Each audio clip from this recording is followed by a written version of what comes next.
Class 12 के students, आपका एक और धमाकेदार वीडियो में स्वागत है। और आज हम बात करने वाले हैं आपके भौतिक शास्त्र की पेपर की, जो कि कल यानी 12 सितंबर को आपका होने वाला है। तो स्टूडेंट्स, एक तो लाइक और शेयर ठोक दीजिए, महाकाल का लाइक और शेयर ठोक दीजिए। पूरा साल मेहनत करता हूँ आपके लिए बेटा, ऐसा नहीं चलेगा, ऐसा नहीं चलेगा। आपका जो भौतिक शास्त्र का पेपर है वो आप देख सकते हैं स्पष्ट तरीके से। और साथ ही जो आपका भौतिक शास्त्र का पूर्णांक रहेगा वो 70 नंबर का रहेगा, यानी आपका जो भौतिक शास्त्र का पेपर है वो 70 नंबर का पूछा जाएगा। और साथ ही इसमें आपके टोटल जो क्वेश्चन है वो 19 पूछे जाएंगे। तो स्टूडेंट, भौतिक शास्त्र का पेपर आप देख सकते हैं स्पष्ट तरीके से। और साथ ही इस पेपर का संपूर्ण सॉल्यूशन और साथ ही संपूर्ण क्वेश्चन हम इस वीडियो में देखने वाले हैं। बहुत सारे स्टूडेंट्स की कमेंट आ रही थी, सर भौतिक शास्त्र का पेपर डाल दीजिए। तो स्टूडेंट, चलो मैं आपको भौतिक शास्त्र का पूरा पेपर दिखाने वाला हूं। और साथ ही यदि आपने अभी तक वीडियो को लाइक नहीं किया तो प्लीज़ वीडियो को लाइक तो जरूर कीजिएगा और साथ ही चैनल को सब्सक्राइब भी कर लीजिए। और साथ ही स्टूडेंट्स, आपका जो भौतिक शास्त्र का पेपर है वो आपका कल यानी 12 सितंबर को होने वाला है। तो यदि आपने तैयारी नहीं की है तो तैयारी जल्दी से कर लीजिए। और साथ ही स्टूडेंट्स, आपका जो भौतिक शास्त्र का पेपर है वो आप देख लीजिए। तो भौतिक शास्त्र का पेपर आपका जो पहला क्वेश्चन रहेगा, इसमें सही भौतिक शास्त्र का जो पेपर है उसका पहला क्वेश्चन आप देखिए। आपका पहला क्वेश्चन सही विकल्प चुनकर लिखिए। 7 नंबर की आपके सही विकल्प रहेंगे, आप देख सकते हैं। पहला क्वेश्चन है, एक म्यू बराबर होता है। एक म्यू कितने के बराबर होता है? 1.6 × 10 की घात -27 किलोग्राम। और दूसरा है आपका 1.6 × 10 की घात 27 ग्राम, 931 म्यू। और साथ ही इसके बाद है आपका 9.46 × 10 की घात 15 मीटर। तो इसका जो राइट आंसर है वो आपका 1.6 × 10 की घात -27 किलोग्राम हो जाएगा। और इसके बाद है आपका दूसरा क्वेश्चन भी आप देख लीजिए। किसी गतिशील पिंड के लिए शून्य हो सकता है वेग, विस्थापन, त्वरण और साथ ही उपयुक्त सभी। तो इसमें जो आपका राइट आंसर है वो आपका त्वरण हो जाएगा। तो स्पष्ट तरीके से देखते जाइएगा। और इसके बाद है आपका तीसरा क्वेश्चन, निम्नलिखित में से सदिश राशियों का समूह क्या है? दाब, वेग, बल, त्वरण, क्षेत्रफल, संवेग, जड़त्व, बलागुण और आगुण, विस्थापन, त्वरण, बल, क्षेत्रफल। तो इसका जो राइट आंसर है वो आप देख लीजिए, त्वरण, क्षेत्रफल, संवेग। तो इस तरीके से आपके सही विकल्प रहेंगे। और साथ ही आपका जो चौथा क्वेश्चन है, दो सदिशों ए और बी के मध्य थीटा कोण हो, इनके परिणामी सदिश का परिमाण होगा। तो इसमें आपको 4 विकल्प देखने को मिलेंगे। जो पहला विकल्प है mod a + b √a² + b² और √a² + b² + 2ab cos theta, उपयुक्त में से कोई नहीं। तो इसका जो आपका राइट आंसर है वो आपका रहेगा √a² + b² + 2ab cos theta. तो देख लीजिए। इसके बाद है आपका पांचवा। तो जो आपका पांचवा क्वेश्चन है वो आप देख सकते हैं, गतिशील गोली लकड़ी के एक टुकड़े में टकराकर उसमें धस जाती है, क्या संरक्षित रहेगा? तो संवेग संरक्षित रहेगा, गतिज ऊर्जा, कोणीय संवेग, इनमें से कोई नहीं। तो इसका जो आपका राइट आंसर रहेगा वो आपका संवेग हो जाएगा। और इसके बाद है आपका छठवां जो सही विकल्प है, आपस संगठन में संरक्षित रहता है, गतिज ऊर्जा, संवेग दोनों कोई नहीं। तो इसमें आपका संवेग राइट आंसर रहेगा। इसके बाद है आपका सातवां, जब कोई संरक्षित बल किसी वस्तु पर धनात्मक कार्य करता है तो उसकी स्थितिज ऊर्जा क्या होती है? तो इसका क्या होगा? घटती है, अपरिवर्तित रहती है, बढ़ती है, कुछ कह नहीं सकते हैं। तो इसमें आपका राइट आंसर हो जाएगा बढ़ती है। और इसके बाद है आपका रिक्त स्थान आपके 7 नंबर के हैं, 1 nm = ... मीटर। तो इसका जो आपका राइट आंसर वो हम आपको बताते हैं। तो इसका राइट आंसर आपका 10 की घात -9 हो जाएगा। और इसके बाद चलो बढ़ते हैं आगे। तो स्टूडेंट्स, हमने आपको पहले ही बता दिया है कि यदि आप इस पेपर को और साथ ही अच्छे तरीके से तैयारी करते हैं तो आपके जो कल यानी 12 सितंबर को होने वाला पेपर है वो आपका अच्छा जाने वाला है। और साथ ही इसके बाद दूसरा क्वेश्चन है, बल का विमीय सूत्र। तो बल का जो विमीय सूत्र है वो आप देख लीजिए। बल का विमीय सूत्र आपका रहेगा mLT-2 आपका बल का विमीय सूत्र रहता है।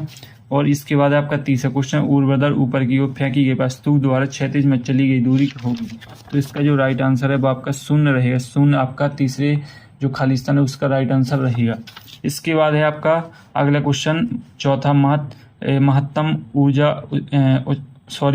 ऊंचाई प्राप्त करने के लिए प्रक्षेप कोण ... होना चाहिए। तो इसमें आपका राइट आंसर 90 डिग्री रहेगा, देख लीजिए। और साथ ही इस पेपर का जो सॉल्यूशन है वो मैं आपको वीडियो के एंड में संपूर्ण सॉल्यूशन दूंगा। इसके बाद रॉकेट नॉर्दर्न ... पर आधारित है। तो रॉकेट नॉर्दर्न ... पर आधारित संवेग संरक्षण के नियम पर आधारित है। इसके बाद है आपका अगला क्वेश्चन, घर्षण द्वारा किया गया कार्य क्या होता है? घर्षण द्वारा किया गया कार्य ऋणात्मक होता है, देख लीजिए।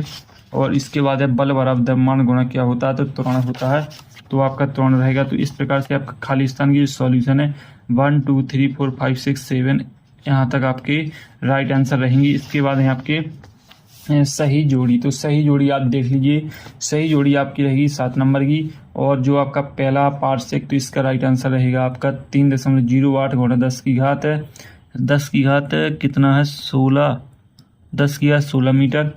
और इसके बाद है आप आवर्तकाल की विमा, तो इसका हो जाएगा m0 l0 t1 और प्रकाश वर्ष की विमा, तो इसका m0 l t0 nanometre, nanometre का हो जाएगा आपका नैनोमीटर, इसका होगा चौथा रहेगा आपका चौथा 10 की घात -9 मीटर। इसके बाद है आपेक्षक घनत्व, तो आपेक्षक घनत्व का m0 l0 t0 खगोलीय मात्रक, तो इसका ml2 t-2 हो जाएगा। कार्य का विमी सूत्र, खगोलीय मात्रक इसका रहेगा 1.496 गुणा 10 की घात 11 मीटर और कार्य का विमी सूत्र ml2 t-2 होगा।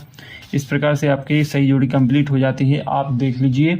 और इसके बाद आता है आपका एक शब्द एक वाक्य, तो एक शब्द एक वाक्य 7 नंबर के हैं। तो पहला है आपका पार्सेक किस राशि का मात्रक है, तो इसका जो आपका राइट आंसर है वो पार्सेक किस राशि का मात्रक है, तो पार्सेक राशि का मात्रक है। इसके बाद एम्पियर तथा न्यूटन में कौन सा मूल मात्रक है, तो इसमें जो आपका राइट आंसर है एम्पियर तथा न्यूटन में कौन सा मूल मात्रक है, तो एम्पियर मूल मात्रक रहेगा। इसके बाद है त्वरण ऋणात्मक होने स्थिति समय ग्राफ कैसा प्राप्त होता है, तो इसका आपको राइट आंसर खुद से दिखना है। इसके बाद है किसी सदिश ए की दिशा में एक अंक सदिश लिखिए, तो आपका हो जाएगा सदिश ए बराबर सदिश बटे सदिश ए मॉड सदिश ए, तो इस प्रकार से राइट आंसर रहेगा। इसके बाद है आपका जड़त्व की किसी वस्तु के द्रव्यमान से किस प्रकार संबंधित है, तो अधिक संबंधित है। इसके बाद है शून्य सदिश किसे कहते हैं, तो जिसका परिमाण शून्य होता है उसे शून्य सदिश कहते हैं। और शक्ति का ऐसा ही मात्रक, तो शक्ति का ऐसा ही मात्रक वॉट और इसका विमी सूत्र ml2 t-3 होता है, देख लीजिए। एक शब्द एक वाक्य राइट आंसर। और इसके बाद आपका जो 5वां क्वेश्चन है विमी विश्लेषण की सीमा बताइए, ये आपके 2 नंबर के रहेंगे। यहाँ से आपके अति लघु प्रश्न रहेंगे। तो स्टूडेंट्स टेलीग्राम चैनल से भी आप जुड़ सकते हैं, क्योंकि आपका जो पेपर है उसका सॉल्यूशन और PDF सभी आपको टेलीग्राम चैनल पर मिलने वाला है। तो जल्दी से टेलीग्राम चैनल को ज्वाइन कर लीजिए, डिस्क्रिप्शन में आपको लिंक मिल जाएगी। इसके बाद इसका अथवा विमी विश्लेषण के उपयोग बताइए। 6वां है आपेक्षिक वेग किसे कहते हैं, इसका जो अथवा रहेगा किसी गतिशील वस्तु के वेग की दिशा उसके त्वरण की दिशा में होगी या नहीं, उदाहरण द्वारा अपने उत्तर की पुष्टि कीजिए। इसके बाद 7वां संरचनाओं के योग संबंधी त्रिभुज नियम लिखिए। 2 नंबर का कोणीय वेग किसे कहते हैं, इसका सूत्र लिखिए। 1 न्यूटन बल को परिभाषित कीजिए और संवेग की परिभाषा लिखिए। 9 क्वेश्चन है संवेग संरक्षण का नियम लिखिए। जड़त्व से आप क्या समझते हैं, बहुत ही अच्छे क्वेश्चन है 2 नंबर के। इसके बाद 10वां प्रत्यास्थ संघट्ट क्या होता है, अप्रत्यास्थ संघट्ट क्या होता है। 11वां पहियों में बल बेरिंग का उपयोग क्यों किया जाता है। और इसके बाद क्रिकेट में खिलाड़ी कैच लेते समय अपने हाथ को पीछे की ओर कर लेते हैं क्यों। और 12वां है आपका परमाणवीय नाभिक के आमाप की कोटि लिखिए। मूल राशियां किन्हें कहते हैं, 2 नंबर की है। इसके बाद आपका 13वां क्वेश्चन रहेगा भौतिक समीकरण v² = a² + 2as की शुद्धता की जांच कीजिए। मूल मात्रक तथा व्युत्पन्न मात्रक में अंतर लिखिए, देख लीजिए। अब इसके बाद है 3 नंबर का एक समान और अपरिवर्तित त्वरण में को परिभाषित कीजिए। एक समान त्वरित गति x -t graph v -t graph और a -t ग्राफ बनाइए। इसके बाद 15वां क्वेश्चन है। 15वां आपका गणितीय सवाल है, देख लीजिए इस पर तरीके से। और इसके बाद आपका 16वां शक्ति के लिए सूत्र P = T F v स्थापित कीजिए। 3 नंबर क्वेश्चन है। इसके बाद आपका 7वां क्वेश्चन प्रक्षेप गति किसे कहते हैं, तो पृथ्वी सतह से क्षैतिज से किसी कोण पर फेंके गए प्रक्षेप के लिए उड्डयन काल अधिकतम ऊंचाई क्षैतिज परास के लिए सूत्र स्थापित कीजिए। 4 नंबर का क्वेश्चन है। और स्टूडेंट्स आपके 5 नंबर के क्वेश्चन 2 आपके रहेंगे पेपर में। तो कलन विधि का उपयोग कर अंक समान त्वरित गति के लिए शुद्ध गति की समीकरण ज्ञात कीजिए। और इसके बाद है आपका ऊर्ध्वाधर ऊपर की ओर फेंके गए पिंड के लिए गति के समीकरण प्राप्त कीजिए। और इसके बाद 19वां है आपका संरक्षी बल और असंरक्षी बल में अंतर स्पष्ट कीजिए। और जो इसका अथवा रहेगा आपका किसी स्प्रिंग को खींचने या दबाने पर संचित स्थिर ऊर्जा के लिए सूत्र स्थापित कीजिए। तो स्टूडेंट्स ये आपके 2 क्वेश्चन आपके 5-5 नंबर के रहेंगे और 1 क्वेश्चन आपका 4 नंबर का आएगा। और साथ ही आपके 3 नंबर के 4 क्वेश्चन रहेंगे, देख लीजिए आप स्पष्ट तरीके से। और साथ ही स्टूडेंट्स इसके बाद आपके 2 नंबर के संपूर्ण क्वेश्चन रहेंगे। तो स्टूडेंट्स, यदि आप बड़े क्वेश्चन को नहीं पढ़ पाते हैं तो आप हल्के क्वेश्चन को जरूर रूप से तैयार कीजिए, और साथ ही जो आपके विकल्प और साथ ही खालिस्तान सही जोड़ी है इन्हें भी अच्छे तरीके से तैयार कर लीजिए। तो जो आपका होने वाला कल 12 सितंबर को भौतिक शास्त्र का पेपर वो आपका अच्छा जाने वाला है, और साथ ही आपका जो पेपर है वो आपसे बनने वाला है। तो अच्छे तरीके से तैयारी कर लीजिए, और आप टेलीग्राम चैनल पर जरूर जुड़िएगा। आपको जो टेलीग्राम की लिंक है वो डिस्क्रिप्शन में मिल जाएगी इसी वीडियो की, तो आप जाकर जुड़ सकते हैं। और साथ ही इस पेपर का PDF और जो इस पेपर के सॉल्यूशन